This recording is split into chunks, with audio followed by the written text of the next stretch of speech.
UDF അവിടെ നല്ല ഭൂരിപക്ഷത്തിൽ ജയിക്കും. നല്ല ആത്മവിശ്വാസത്തോടു കൂടി തന്നെ നമ്മൾ നീങ്ങണം. ഒന്ന്, രാഷ്ട്രീയ കാലാവസ്ഥയാണ് ഏറ്റവും പ്രധാനപ്പെട്ടത്. ഞങ്ങൾക്കവിടെ സ്ഥാനാർത്ഥി എന്ന് പറയുന്നത് സ്വാഭാവികമായിട്ടും പിണറായി വിജയനായിട്ട് തന്നെ വരികയാണ്. ഈ ഗവൺമെൻറ്റിൻ്റെ പ്രതിനിധിയാണ് ഞങ്ങളവിടെ കാണുന്നത്. ഈ ഗവൺമെൻറ് തുടരണമോ വേണ്ടയോ എന്നുള്ളത് ജനസമൂഹം ആലോചിക്കണം. പ്രത്യേകിച്ച് നിലമ്പൂരാകുമ്പോൾ അവരനുഭവിക്കുന്ന വിഷമങ്ങൾ കേരളത്തിൻ്റെ ഇതര പ്രദേശത്തുള്ളതിനേക്കാൾ വളരെ കൂടുതലാണ്. ഇപ്പം തന്നെ ചർച്ചയിൽ വന്നിട്ടുള്ള ഭാഗമാണ് ഇവിടെ വന്യജീവി ആക്രമണം അടക്കമുള്ള കാര്യങ്ങൾ. അപ്പോൾ അതിലൊന്നും ഈ ഗവൺമെൻറ് ഒന്നും പോസിറ്റീവായി ചെയ്യാൻ കഴിയില്ല. ആകപ്പാടെ ഗവൺമെൻറ് ചെയ്യുന്നത് എന്താ? ഇതെല്ലാം കേന്ദ്രത്തിലോട്ട് വിട്ടു എന്നാണ് പറയുന്നത്. ഈ സംസ്ഥാനത്തെ ഗവൺമെൻറ്റിൻ്റെ ഉത്തരവാദിത്വം എന്താ? ഞങ്ങൾ തിരഞ്ഞെടുത്തത് ഈ സംസ്ഥാനത്തെ ഗവൺമെൻറ്റിനെയല്ലേ. സ്വാഭാവികമായിട്ട് ആ ഗവൺമെൻറ് അതിനു വേണ്ടിയുള്ള നടപടികൾ എടുക്കണ്ടേ? ഒരു നടപടി എടുത്ത് കാണുന്നില്ല, ഒന്നും എടുക്കുന്നില്ല.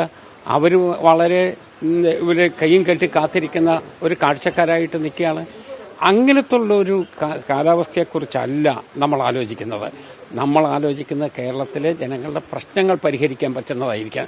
ആ കാര്യത്തിൽ ഈ ഗവൺമെൻറ് ചെയ്യാൻ കഴിഞ്ഞിട്ടില്ല എന്നുള്ളത് ആ പ്രദേശത്തെ ജനങ്ങൾക്കും കേരള സമൂഹത്തിനും കൃത്യമായിട്ടറിയാം. അതുകൊണ്ട് തന്നെ UDF വമ്പിച്ച ഭൂരിപക്ഷത്തോട് ഒരേ സ്വരം തന്നെയാണ് അൻവറും ഇപ്പോൾ UDF പറയുന്നത്. പക്ഷേ എന്താണ് ഒരുമിച്ച് പോകാൻ പറ്റാത്തത്? അൻവർ എന്തുകൊണ്ടാണ് ഇങ്ങനെ ഉടക്കി നിൽക്കുന്നത്? അത് ഒന്ന് ഞങ്ങളുടെ ഒരു മുന്നണിയാണ്. ആ മുന്നണിക്കകത്തോട്ട് ചേരണം എന്നുള്ളതാണ് അൻവർ പറഞ്ഞുകൊണ്ടേയിരിക്കുന്നത്. അതിനകത്ത് ഒന്നാമത്തെ കണ്ടീഷൻ മുന്നണിയുടെ പരിപാടികളുമായി യോജിക്കുക എന്നുള്ളത് തന്നെയാണ്. മുന്നണി സ്ഥാനാർത്ഥിയെ പ്രഖ്യാപിച്ചു കഴിയുമ്പോൾ സ്വാഭാവികമായിട്ട് അദ്ദേഹം അതിന് അംഗീകാരം കൊടുക്കുകയും അതിനോടൊപ്പം നിൽക്കുകയും ചെയ്യണമായിരുന്നു. പക്ഷേ അവിടെ നിന്ന് വിഭിന്നമായ രൂപത്തിലുള്ള ശബ്ദമാണ് പുറത്തേക്ക് വന്നത്. അതുകൊണ്ട് അദ്ദേഹം നിശ്ചയമായിട്ടും നമ്മൾ പ്രഖ്യാപിച്ചിട്ടുള്ള സ്ഥാനാർത്ഥിക്ക് അനുകൂലമായിട്ട് നിൽക്കണം. അൻവർ കുറച്ച് നമ്മൾക്ക് ഒരു അനുകൂലമായിട്ടൊക്കെ നേരത്തെ സംസാരിച്ചിരുന്നു. ഇപ്പോഴും അദ്ദേഹത്തിന്റെ മനസ്സിന് അനുകൂലമാണ് എന്നാണ് പറഞ്ഞുകൊണ്ടിരിക്കുന്നത്. ഒരു 5 സീറ്റ് ചോദിച്ചു, ആദ്യം അത് തന്നില്ല. ഒരു സീറ്റെങ്കിലും തരണമെന്ന് പറഞ്ഞു, അത് തന്നില്ല. അസോസിയേറ്റ് ആക്കുന്ന കാര്യത്തിൽ പോലും ഒരു തീരുമാനം ഉണ്ടായില്ല.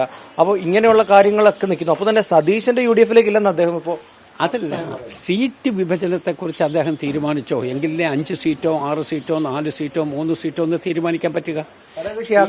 സീറ്റ് വിഭജനത്തെക്കുറിച്ച് ഇന്നുവരെ കോൺഗ്രസോ UDFോ തീരുമാനിച്ചിട്ടേയില്ല. അപ്പം ഞങ്ങൾ തീരുമാനിക്കാത്ത, ഞങ്ങൾ ചെന്നെത്താത്ത കാര്യത്തെക്കുറിച്ചാണ് അദ്ദേഹം പറഞ്ഞുകൊണ്ടേയിരിക്കുന്നത്. അതൊക്കെ എങ്ങനെയാണ്? ഒരു തെരഞ്ഞെടുപ്പിൻ്റെ ഓരോ ഘട്ടങ്ങളില്ലേ, ആ തെരഞ്ഞെടുപ്പിൻ്റെ ഘട്ടങ്ങൾ അദ്ദേഹത്തിന് നന്നായിട്ട് മനസ്സിലാകേണ്ട ആളാണ്. അതൊക്കെ അതിന്റെ സന്ദർഭം വരുമ്പോഴല്ലേ ഒരു സീറ്റിലേക്കാണ് ഈ മത്സരം നടക്കുന്നത്. അതാണ് അദ്ദേഹം ഊർജ്ജം പറയുന്നത്. അപ്പം അർഹമായ ഒരു പരിഗണന അദ്ദേഹത്തിന് ലഭിച്ചില്ല എന്നാണ്. അദ്ദേഹം രാജിവെക്കുമ്പോൾ അദ്ദേഹം പരസ്യമായി എടുത്തിരിക്കുന്നൊരു നിലപാടുണ്ട്. ആ നിലപാട് പിണറായിസത്തിനെതിരായിട്ടാണത്. ആ പിണറായിസത്തിനെ എതിർക്കുന്ന എല്ലാ ആളുകളെയും ഉൾക്കൊള്ളാൻ അദ്ദേഹം തയ്യാറാവണ്ടേ? അതിൽ കേരളത്തിൽ UDF അല്ലേ നമ്പർ 1 നിൽക്കുന്നത്. ആ നമ്പർ 1 നിൽക്കുന്ന UDFിനോട് പിന്നെ ബാർഗെയിൻ ചെയ്യാൻ നിൽക്കാമോ? UDF കൃത്യമായി മുന്നോട്ട് പോകല്ലേ?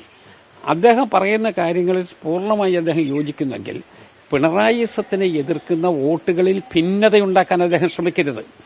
അതിൻ്റെ അർത്ഥം എന്താ? ഇവിടെ UDF എടുത്ത തീരുമാനത്തോടൊപ്പം നിൽക്കുകയും അദ്ദേഹത്തിൻ്റെ മനസ്സിൽ അദ്ദേഹം കാണുന്ന ഒരു കാഴ്ചപ്പാടിലേക്ക് കേരള രാഷ്ട്രീയത്തെ കൊണ്ടുപോകുന്നതിന് വേണ്ടി അദ്ദേഹത്തിൻ്റെതായ സംഭാവന ചെയ്യുകയും അത് ചെയ്യാൻ നാച്ചുറലല്ലേ. ഒരു വെല്ലുവിളിയാകുമോ ഇനി നിലമ്പൂർ ഇങ്ങനെ അൻവർ ഇങ്ങനെ പിണങ്ങി നിൽക്കുകയാണെങ്കിൽ അതൊരു UDFിനൊരു വെല്ലുവിളിയാകുമോ? വെല്ലുവിളിയുടെ പ്രശ്നമില്ല. കേരളത്തിലെ ജനങ്ങളുടെ മനസ്സാണ് പ്രധാനപ്പെട്ട പ്രശ്നം. അത് ഞങ്ങൾ പാലക്കാട്ട് ജയിച്ചില്ലേ, ഞങ്ങൾ ഉപതെരഞ്ഞെടുപ്പുകളിലെല്ലാം ജയിച്ചല്ലോ. അപ്പോൾ അതുകൊണ്ട് സ്വാഭാവികമായിട്ടും ഐക്യജനാധിപത്യ മുന്നണിക്ക് അനുകൂലമായി കേരള ജനസമൂഹത്തിൻ്റെ മനസ്സ് അത് വിഭിന്നമായിരിക്കില്ല. നിലമ്പൂർ വേണ്ടായിരുന്നു, എന്തായാലും അല്ലേ? ഒട്ടും വേണ്ടായിരുന്നു. അങ്ങനെ പരസ്യമായി തെരുവിലിട്ട് അലക്കാവുന്ന ഒരു രാഷ്ട്രീയം അല്ലല്ലോ ഇപ്പോഴുള്ളത്. അതിൽ അദ്ദേഹം കൂടി സമചിത്തതയോടുകൂടി ചേരണമായിരുന്നു എന്നുള്ളതാണ് എൻ്റെ പക്ഷം.